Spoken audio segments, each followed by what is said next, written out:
encourager de ta part. Merci Seigneur parce que tu veux loindre et qu'on passe un super moment dans ta présence maintenant. Que ton nom soit loué Seigneur. Amen. Amen. Alléluia. Amen. Jésus est vivant. Amen. Alléluia. Ce n'est pas un slogan publicitaire, c'est une réalité. Alléluia. Et on est dans la Pentecôte. Hein? Amen. Et moi, dans ma vie chrétienne, toute l'année, c'est la Pentecôte. C'est la Pentecôte, c'est la Pentecôte, c'est la Pentecôte. Non. Voilà. Voilà. Le Saint-Esprit est venu, vous l'avez Saint-Esprit, vous l'avez reçu, le Saint-Esprit est là, au milieu de nous. En même temps, il est devant le trône de Dieu. C'est ça qui est magnifique. Excusez-moi, j'ai un petit tour là, du micro. Voilà.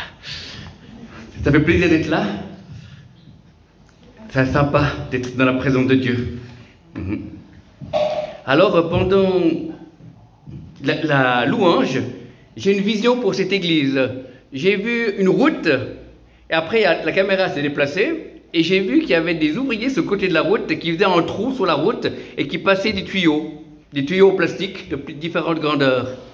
Et ça, c'est la vision. Et le Saint-Esprit m'a dit, les ouvriers qui passent des tuyaux, c'est mes anges qui font un travail souterrain dans les cœurs.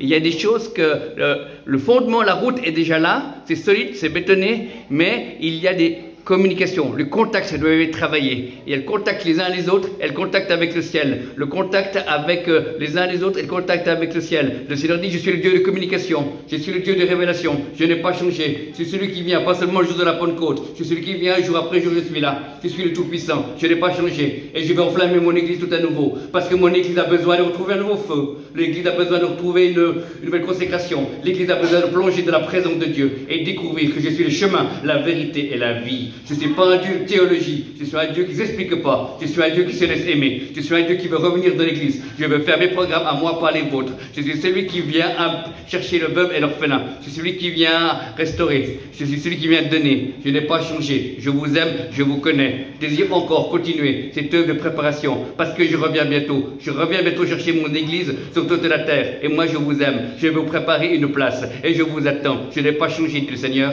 j'envoie mes anges, j'aime cette communauté, j'aime les cœurs qui sont là, dit le Seigneur, parce qu'il y a des cœurs qui sont consacrés. Le Seigneur dit, je suis tout puissant, ne craignez pas, je vous ai choisi avant la fondation du monde, je vous aime et je vous connais. Et mon pardon est toujours accessible, et je n'ai pas changé, parce que je veux apporter la lueur, la vie, au milieu de vous, dit le Seigneur. Amen. C'est intéressant parce que pendant la louange, j'ai aussi vu une grande église avec une petite lumière, et j'ai vu des groupes de prière avec une lumière beaucoup plus forte, et ainsi de suite à différents endroits.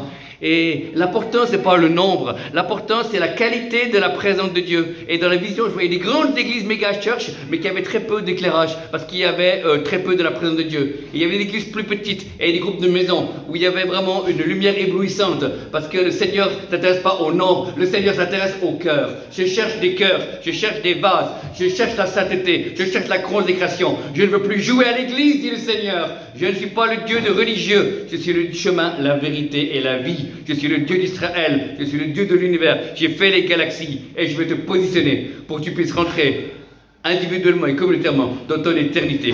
Que celui qui a des oreilles écoute ce que l'Esprit dit à l'Église. Amen. Alors, le titre du message de ce soir s'intitule « Le Dieu Tout-Puissant ». Voilà. Le titre du message de ce soir s'intitule « Le Dieu Tout-Puissant ». Je dois mettre des lunettes parce que dans le monde spirituel, je vois bien, mais dans le monde physique, j'ai besoin un peu d'aide. Voilà. Et c'est intéressant, on parlait de pluie tout à l'heure dans le témoignage de notre sœur africaine, voilà. Et en introduction, je dirais, on m'a raconté ce témoignage d'un évangéliste, il était en Afrique, et il a dit, je suis un envoyé de l'Éternel. Et je sais que dans cette église, il y a des gens qui ne sont pas nés de nouveau. Alors je vais vous prouver que je suis un envoyé de l'Éternel. Il a dit, je vais prier maintenant, et la pluie va tomber, mais pas à l'extérieur de l'église et dans l'église. Et il y a eu la pluie qui a tombé dans l'église, en tôle. Les gens étaient tout le monde mouillés. Et après, il a fait un appel à la conversion et beaucoup de personnes se sont converties. Amen. Voilà. C'était intéressant de voir qu'il y avait la pluie dans l'église et puis les gens voyaient dans le village et puis à l'extérieur, c'était sec. Amen. Voilà. À la fin du culte, on peut dire, le culte n'a plu. Hein. Voilà. C'est intéressant. Rien n'est impossible à notre Dieu. Il est le Tout-Puissant. Amen. Alors, Pour ceux qui ont la parole de Dieu sur n'importe quel support, je vous invite dans l'évangile de Matthieu, Matthieu 6, verset 13. Matthieu 6, verset 13, c'est la fameuse prière Notre Père. Et on va prendre principalement les trois derniers mots, mais on va lire le verset en entier. Matthieu 6, verset 13. Ne nous expose pas à la tentation, mais délivre-nous du mal, car c'est à toi qu'appartiennent, dans tous les siècles, le règne, la puissance et la gloire. Amen. Combien de fois on l'a entendu et réentendu dans l'église, mais des fois on le dit et on ne croit même plus ce qu'on dit, on oublie ce qu'on dit. Voilà. Et on va voir maintenant que le Dieu Tout-Puissant, il y a le règne. Le règne appartient à notre Dieu. On a un Dieu qui règne, ce n'est pas le Covid, ce n'est pas les grands de ce monde qui règnent, c'est l'Éternel. Amen. C'est le Dieu trois fois saint. Dieu se rit des nations, Dieu est tout-puissant. Et il règne. Il règne sur la terre, et il règne dans l'Église, il règne en Israël, et il agit comme bon lui semble. Il est capable d'accomplir sa volonté qui est bonne, agréable et parfaite, qu'on le croie ou pas. Il est vraiment celui qui règne parce qu'il est un roi. Il est le roi de l'univers. Amen. Et ce roi de l'univers, il veut se révéler à nous. Et c'est pour ça qu'il nous donne le Saint-Esprit. Et au temps de la journée de la Pentecôte, on va se rappeler, mais pas seulement se rappeler, on va être touché, dérangé, comme à l'époque. Je lisais un livre de période de réveil et il disait pas comment vas-tu, il disait que le Saint-Esprit te dérange. Amen.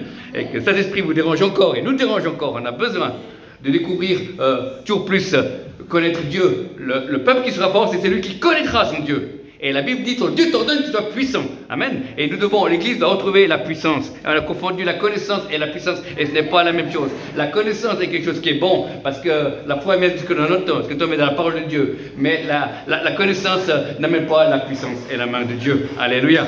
Et on a besoin de retrouver la puissance dans l'Église au travers du don de cet esprit, la puissance au travers du don de foi, du don des miracles et du don des guérisons. Amen. Et Dieu fait des signes, des miracles, des prodiges, des tas de choses. Il y a des miracles créationnels que Dieu veut faire. Il y a des choses qui arrivent. Dans une église aux États-Unis, il y avait des gens qui demandaient la prière, ils avaient des os en plastique ou en ferraille, et ils allaient demander la prière à cet endroit-là, et ils repartaient avec des véritables os. Amen. Alléluia. Dieu est capable de toucher la matière, il est capable de faire mille et une choses. Parce que lui qui a tout créé, amen, il nous a créé, amen. Dieu vous a rêvé. Vous n'êtes pas le cauchemar de Dieu, mais vous êtes le rêve de Dieu. Et Dieu, dans vos rêvants, il a décidé de vous donner une source d'amour et de bénédiction pour toutes les nations. Amen. Et le but, après d'être sauvé des ténèbres à la lumière, le but, c'est pas d'attendre seulement autour de Jésus comme en salle d'attente, mais de trouver notre vocation prophétique, notre don. Pourquoi on est sur terre? Pourquoi Dieu nous a voulu? Amen. Parce qu'il a une raison. On n'est pas là seulement pour faire joli dans le décor. Dieu s'attend à nous simplement parce qu'on arrive dans la fin des temps.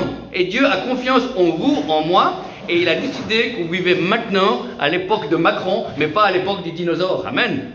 Ou du Moyen-Âge. Amen. Non, parce qu'il a confiance qu'on puisse être des témoins fidèles pour son amour. Et c'est pas facile, mais c'est défiant. C'est fantastique. Là, on a vraiment besoin de Dieu. Amen. On a besoin pour découvrir le règne de Dieu. Et Dieu veut régner également au travers de son Église. Parce que le règne et la puissance, c'est différent. Le règne est acquis par Jésus pour son Église. À la croix, tout est accompli. Amen. Le règne, c'est l'autorité.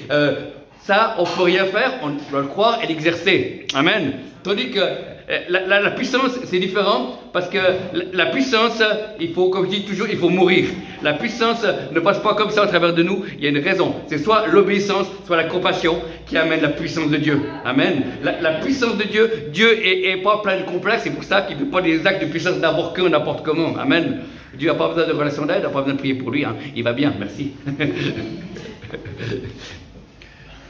Mais la puissance, elle est donnée, à un moment donné, on a besoin de voir la puissance de Dieu. L'apôtre Paul dira, mais je ne vous parle pas seulement en doctrine, mais mes discours, c'est des démonstrations de force et de puissance par le Saint-Esprit. Amen. On a besoin de retrouver la présence de Dieu et aussi, mais la puissance de Dieu. Amen. On doit être des Indiana Jones de la présence de Dieu. On doit rechercher la puissance de Dieu. Amen.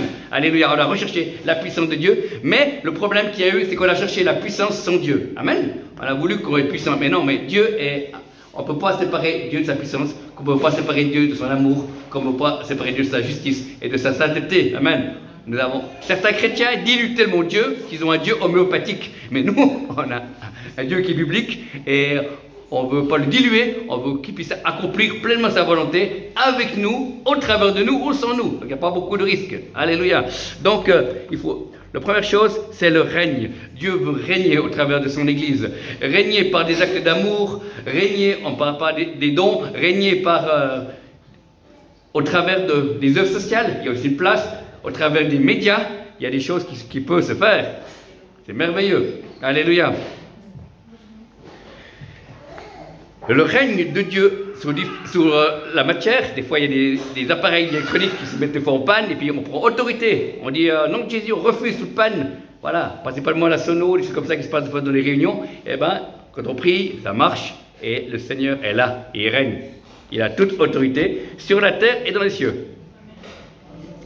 Donc la première chose, le premier point, c'est le règne, la puissance et la gloire, le règne. Voilà. Le règne, on a un roi qui est à la droite de justice, de vie et de mort, chacun d'entre nous, un roi qui nous demande l'obéissance. Amen.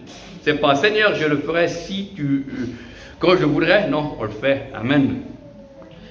Ça fait partie, on a un royaume de Dieu. Le royaume de Dieu est un royaume d'amour, mais un royaume d'obéissance. Amen. Et dans notre société qui est permissive, quand on demande l'obéissance à la parole de Dieu, l'obéissance au Saint-Esprit, eh ben, l'obéissance à certains responsables d'église, eh ben, on hésite. Mais on devrait aller, parce que c'est quand on obéit, c'est là qu'on est béni. Amen. Toutes les fois où j'ai obéi à Dieu, j'ai été béni. Amen. Toutefois, je n'ai pas obéi, j'ai manqué quelque chose. Voilà. Dieu veut donner une promotion, mais des fois on préfère notre confort. Amen. Quelqu'un disait, Dieu veut donner une promotion, mais nous on préfère parfois notre confort. On préfère, pas s'impliquer, pas s'engager. Et c'est pas dangereux, mais on vit moins de choses. C'est pour ça que je milite pour une église qui soit en action. Une église qui soit tout azimut en action, dans la prière, dans l'évangélisation, dans le jeûne, dans l'adoration, dans la louange. Le règne de notre Dieu n'a pas de fin. Amen. C'est fantastique. Notre règne durera pour l'éternité. Le règne de Dieu dure pour l'éternité. Et il n'aura pas de fin. Et personne ne peut arrêter ce règne, ni le diable, ni les puissances, ni notre vieille nature, ni le péché. Rien ne peut arrêter le règne de Dieu. Donc c'est fantastique, on est du côté du vainqueur. Amen. Quelqu'un a dit, un pasteur a dit, on peut perdre des batailles, mais la guerre est déjà gagnée. Amen. On sait que Satan finira dans les temps de feu et de soufre. Amen. Et nous serons éternellement avec le Seigneur. C'est merveilleux. Ça, c'est dans le futur. Mais aussi vivre le présent. Parce que soit les chrétiens vivent dans le passé, et ils soient pécheurs et incapables, ou soit ils sont déjà dans l'éternité, mais ils sont plus les pieds sur terre. Donc ils sont inutiles. Donc il faut un juste milieu, en sachant qu'on a les pieds sur terre, mais le cœur au ciel. Et qu'on ait une connexion entre le ciel et la terre pour pouvoir amener l'amour de Dieu, la vie de Dieu et permettre au règne de Dieu de s'établir au milieu de nous au travers de nos dons naturels et dons spirituels. Donc le règne, Dieu règne. Ensuite, la puissance. Oui, alors la puissance,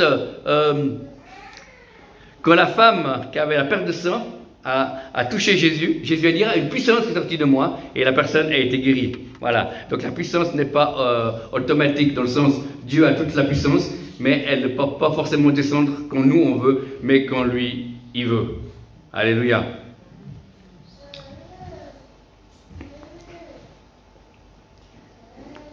Il y a quelque temps en arrière, j'étais dans une église et j'ai prié pour quelqu'un qui avait des problèmes de dos et la puissance de Dieu l'a touché durant la semaine et cette personne a été guérie. Amen. Alléluia. C'est fantastique parce que Dieu agit directement ou bien espacé. C'est ça qui nous, parfois, qui nous déstabilise. Parce que On aimerait que tout se passe maintenant, tout de suite. Mais des fois, c'est progressif. Des fois, ça peut se passer n'importe quand. Dieu guérit n'importe quand. Amen. Des fois, ça peut être tout de suite. Des fois, ça peut être dans l'après-midi. Des fois, ça peut être le lendemain. Et des fois, ça peut être dans la semaine. Parce que Dieu n'est pas pressé. Mais le principal, c'est que Dieu agisse. C'est ce que nous voulons. Nous voulons voir la gloire de Dieu. Nous voulons voir les actions de Dieu. Nous voulons voir la vie de Dieu. Afin de lui donner toute la gloire. Et se réjouir. Parce qu'il y a un monde à gagner. Et on ne le fera pas sans la puissance du Saint-Esprit. On ne le fera pas sans la présence de chacun ici, dans ce lieu. On a besoin de chacun et de chacune en tant qu'être humain, en tant qu'enfant de Dieu, mais également avec ce que Dieu vous avait donné. Dans le secteur que Dieu vous a donné, vous êtes meilleur que moi. Amen. Alléluia. Et dans les secteurs où Dieu m'a donné, eh ben, je peux être meilleur que vous. Voilà, donc arrêtez, on est une église de meilleurs. Allez, voilà. Et le meilleur est devant vous. Je parle pas de moi, je parle de l'avenir avec Dieu. L'avenir avec Dieu. C'est le meilleur. Amen. Puisque l'apôtre Paul dira, le meilleur, ça serait plutôt monter au ciel. Mais à cause de vous, je dois rester dans la chair. Hein. Amen. Donc, la puissance de Dieu peut se manifester et va se manifester. Et pour cela, il faut des vases qui donnent toute la gloire à Dieu. Amen. Voilà. Et, Dieu retient sa puissance par moments, on dirait. On s'attend des fois, elle ne vient pas. Et pourtant, ce n'est pas une loterie, mais c'est un désir de Dieu. Quand lui, il désire, eh ben, il agit. Et quand lui agit au bon moment, il y a des choses qui se passent et les puissances des cieux sont ébranlées et les actions peuvent se passer, se produire. Même des actions bizarres ou des choses qui peuvent nous surprendre. Mais l'important, c'est d'être à l'écoute de Dieu. Et je crois que pour le souffle de l'Esprit qui va toujours plus venir sur nous, c'est-à-dire qu'il y a le monde, le diable, va mettre un peu plus de puissance. Amen. Mais Dieu ne va pas rester au niveau 2. Hein. Il va aussi augmenter de son côté, puisque la gloire de la deuxième maison sera plus grande que la première maison. Amen. Et on est appelé à rentrer dans une dimension de puissance, d'amour et de joie. Amen. Tout va se faire dans la joie. Amen. Parce que Dieu est un Dieu de joie. Alléluia. Et la joie du Seigneur est notre force. Le règne, la puissance. Et la puissance, on a besoin pour certaines activités que nous faisons. Amen. Donc après, il y a la gloire. À toi le règne, la puissance et la gloire. Amen. Voilà. Et ben, la gloire, c'est, pour moi, c'est la nature de Dieu. Amen. Le règne, c'est son autorité. La puissance, c'est son action. Mais la gloire, c'est sa substance. Dieu est hors temps, hors espace. Il est là, il peut venir et il peut agir. Et il veut nous prendre de sa gloire. Jésus a dit, vous êtes mes disciples et je vais vous préparer une place et je reviendrai vous chercher. Amen. On va être nombreux puisqu'il n'est pas encore revenu Jésus. Hein, il a pris la place. Amen. Voilà. Donc, la gloire, c'est un aspect de l'être de Dieu. Amen. Dans l'Ancien Testament, aucun homme pouvait voir la gloire de Dieu et vivre. Même Moïse, il a dit, Dieu a dit, je te cacherai dans le creux du rocher et tu verras ma gloire, mais tu me verras de dos parce qu'aucun homme ne peut voir ma gloire et ne pas mourir. Amen. Et puis après, Moïse, il est mort et il réapparaît, fantastique, parce que Dieu est dans le passé, présent, le futur, Dieu est hors temps, hors espace, et il apparaît sur la montagne de la monstrification avec Élie et Moïse. Amen. Ils discutent. Voilà. Et il y a même Pierre qui est là et il reconnaît Élie et Moïse, et il dit, faisons des tentes. Amen. Voilà.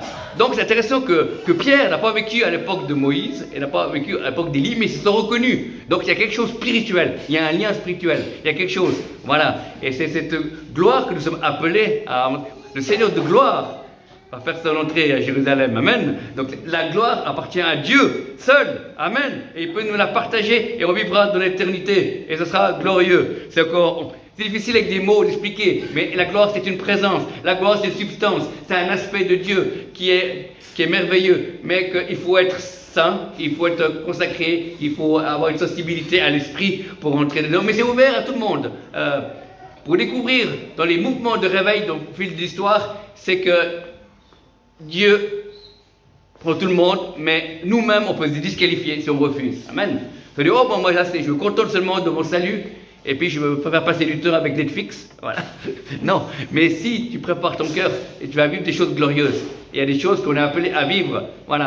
Dieu veut donner, Dieu veut aimer, Dieu veut partager. Il y a un ami à moi qui était prophète, que pendant une semaine, quand il prenait son café chez lui, un ange de Dieu venait et il discutait avec et il repartait. Amen. Alléluia. Donc c'est intéressant que, je ne dis pas qu'on va vivre la même chose, non, mais il y a des possibilités d'avoir des visitations, des miracles, des choses que Dieu fait parce qu'il t'aime. Amen. Tout est appliqué, l'amour de Dieu, c'est te permettre de vivre des expériences. Pourquoi il te montre des expériences? Pour te montrer qu'il est bon et qu'il est tout-puissant. Pourquoi Dieu te donne des prophéties? Pour montrer qu'il te connaît. Amen. Il est celui qui restaure, il est celui qui veut apporter la guérison et qui veut donner des solutions aux nations, solutions à nos vies et nos problèmes. Amen. Mais nous, comme on est enfant d'Adam, on est converti à l'envers, donc on a voulu que ce soit tout sur moi. Amen, sur moi, la personnalité. Et que Dieu a dit, il y a plus de joie à donner qu'à recevoir. Donc quand on devient enfant de Dieu, c'est pas qu'est-ce que je peux prendre, mais c'est ce que je peux donner. Amen. Et j'ai découvert cela dès le début de ma conversion. Alléluia. Alors, la gloire, quand on est dans la gloire, il y a aussi des anges qui se mettent en marche. Amen. Alors des fois, dans les réunions, je peux voir des anges. Voilà. Certains les voient après l'apéro, mais moi, j'ai vu pendant la réunion. Amen. Voilà, des fois je vois des boules de lumière, des fois je ne les vois pas, mais je les entends. J'entends les ailes avec c'est impressionnant, hein? Amen. Voilà. Donc, c'est intéressant, mais on va encore découvrir que dans la fin des temps, beaucoup de serviteurs de Dieu ont dit qu'il allait y avoir une visitation d'anges particulière. Amen. Et on sait que ceux qui sont avec nous sont plus nombreux que ceux qui sont contre nous. Amen. Puisqu'à l'époque d'Élie, c'est Élie avec son serviteur Gérasie, ils sont entourés de Syriens. Et puis il lui parle, et puis il dit, maître, il y a beaucoup d'ennemis qui sont là, il y a des Syriens qui sont là. Et là, je pense que Élie a dit, si rien ne marche, Seigneur, ouvre-lui l'esprit. Et il a vu les mots, si rien ne marche. Ouvre ses yeux, et ils ont pu voir les chars de feu, les chars voilà, d'Élie. Hein? Amen. Le prophète Élie, merveilleux. En tout cas, il vous encourage de redire son histoire. Hein. Son nom de famille, c'est Copter, parce que Élie Copter.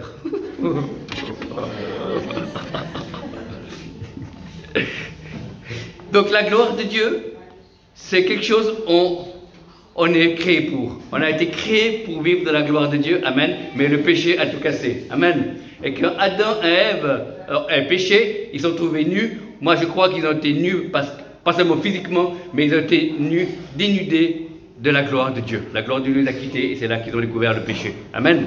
Voilà. Et la gloire est quelque chose qui fait partie de Dieu et c'est quelque chose qu'il faut aussi découvrir. Il n'y a pas que ça, il ne faut pas être déséquilibré. Tout est important dans la vie chrétienne, tout est important, ce qui est marqué dans la parole de Dieu. Mais la gloire, c'est quelque chose qui est particulier. Et il y a des moments de gloire où on est, en tant qu'Église, on est appelé à rencontrer notre Seigneur.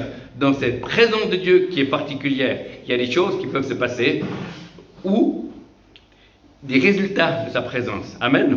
Alléluia.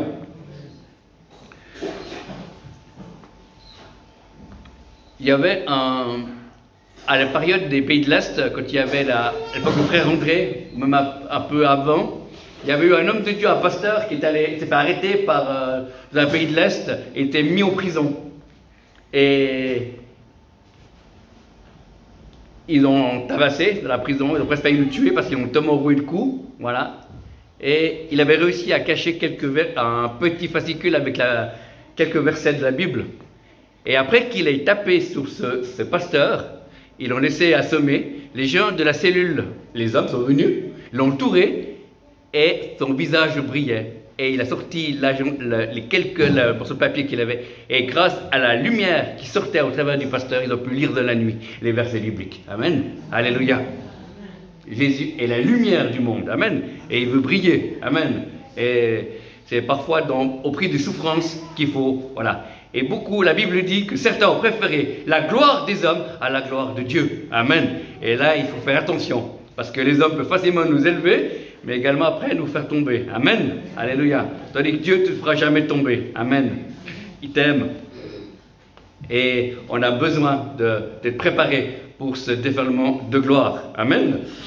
Il y a eu le réveil à Pensacola il y a quelques années en arrière, où Dieu a manifesté sa puissance, et à un moment donné, le déclin de ce réveil, c'est que les gens allaient pour les serviteurs de Dieu, mais plus pour Dieu. Amen. Il y avait un chanteur qui était fantastique, c'était Lynn Descoulets. Pour ceux qui l'ont connu, c'était un gars qui avait longs cheveux, là, extraordinaire. Et ben Dieu a dit, tu prends une année sabbatique. Il y avait Kilpatrick, l'évangéliste de feu, qui avait beaucoup de personnes à la conversion. Et ben Dieu a dit, ne viens plus, va ailleurs. Voilà. Et plusieurs personnes de ces réveils ont été éloignés, pas parce que leur cœur était mauvais, mais parce que simplement les gens allaient pour les hommes et pour les femmes. Amen. Oui, on aime les ministères, on aime les gens, mais on ne doit pas les adorer. Amen. À seul Dieu soit la gloire. Amen. On doit les honorer, on doit les aimer, mais on ne doit pas les adorer. Amen. Et c'est ça qu'a commencé à mettre la fin dans ce réveil, cette méditation, une authentique méditation de Dieu. Et c'est pour ça qu'il nous faut être prudent. On apprend avec les erreurs des autres et avec les victoires des autres également. Amen. On est en marche et dans la fin des temps qui vient, les choses vont se passer plus rapidement que l'on croit. Amen. Il y a des choses que tout va s'accélérer. Amen.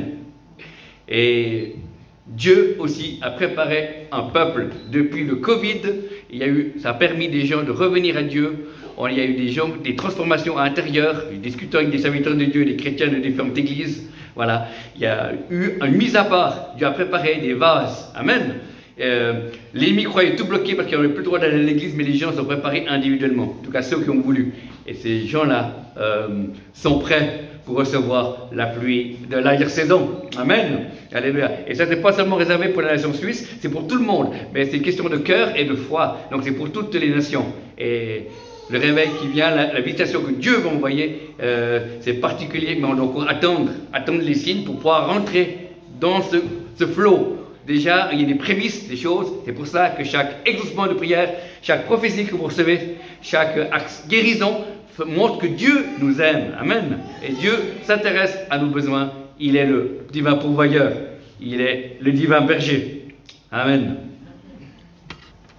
Donc la gloire est quelque chose de particulier et il faut en parler, s'en imprégner et se laisser surprendre par Dieu. Amen. On peut vivre la gloire de Dieu individuellement, en petits groupes, et c'est Dieu qui choisit. Amen. L'important pour toutes ces transformations, c'est la transformation du cœur. Amen. Puisque Moïse, il mettait un voile, parce que son visage brillait, il était dans la présence de Dieu, pour pas que les enfants d'Israël s'arrêtent son visage, mais s'arrêtent sur la présence de Dieu. Amen. Alléluia. Les signes sont là pour nous montrer que Dieu est par là. Mais on ne doit pas adorer les signes, rechercher les signes. On doit rechercher Dieu, l'auteur de tout signe. Amen. Et si on cherche Dieu comme auteur de tout signe, eh bien c'est bon signe. Amen. On peut avancer pour découvrir la gloire de Dieu. Et cette gloire, elle va revenir. Amen. Parce qu'il l'a dit, la gloire de deuxième maison sera plus grande que la première. Mais ce n'est pas la gloire, c'est la présence de Dieu qui sera plus forte, pas le nombre de personnes, mais la présence de Dieu sera particulière. Et il y a des prophéties qui vont dans ce sens-là. Il y a des gens qui ont reçu des choses d'après l'histoire de l'Église ou des mouvements qui ont vécu des réveils ou des mouvements para-Église. Eh ben, on va dans cette direction où la présence de Dieu sera plus forte. Amen. Et c'est quelque chose de merveilleux. Amen. Et voilà.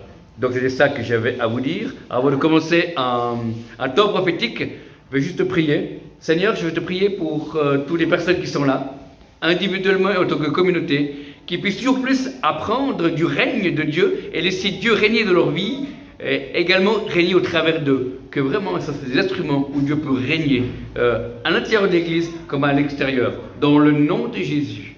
Et pour ceux, Seigneur, où tu veux utiliser avec puissance, quel que soit leur âge, ben, je prie aussi qu'ils soient préparés dans le lieu secret, afin que ta puissance puisse se couler au travers de cette Église, comme au travers de personnes individuelles, Seigneur, dans le nom de Jésus. Merci, Seigneur. Et je prie également pour la gloire, Seigneur. Je prie que la gloire, la deuxième maison, qui est plus grande que la première maison, puisse impacter cet endroit, et que ici aussi, on peut vivre des mouvements de gloire, vivre la présence de Dieu et les présences angéliques. Je veux appeler la gloire de Dieu dans ce lieu, dans le nom de Jésus, ni par force, ni par puissance, mais par l'Esprit du Seigneur. Saint, Saint, Saint est l'Éternel des armées. Saint, Saint, Saint est l'Éternel des armées. Et l'Esprit de Dieu me dit de vous dire qu'il va faire une œuvre de préparation, mais qu'à un moment donné, il va falloir se positionner pour Dieu ou contre Dieu. Dans le sens, soit je me laisse former, j'accepte de mourir à moi-même pour rentrer dans ce que Dieu a prévu, ou soit c'est moi qui vais être encore mon propre patron avec mes pensées et dire non, pas trop, un petit peu. Il y a un moment donné, on ne peut pas revenir en arrière, il va falloir avancer. Et Dieu cherche des cœurs, des hommes et des femmes qui acceptent de laisser Dieu les transformer et de faire d'eux des vases de bénédiction comme Dieu veut. Que celui qui a des oreilles écoute ce que l'Esprit dit à l'Église. Amen. Soyez bénis. Merci d'avoir accueilli la parole de Dieu. Le Seigneur vous aime, moi aussi.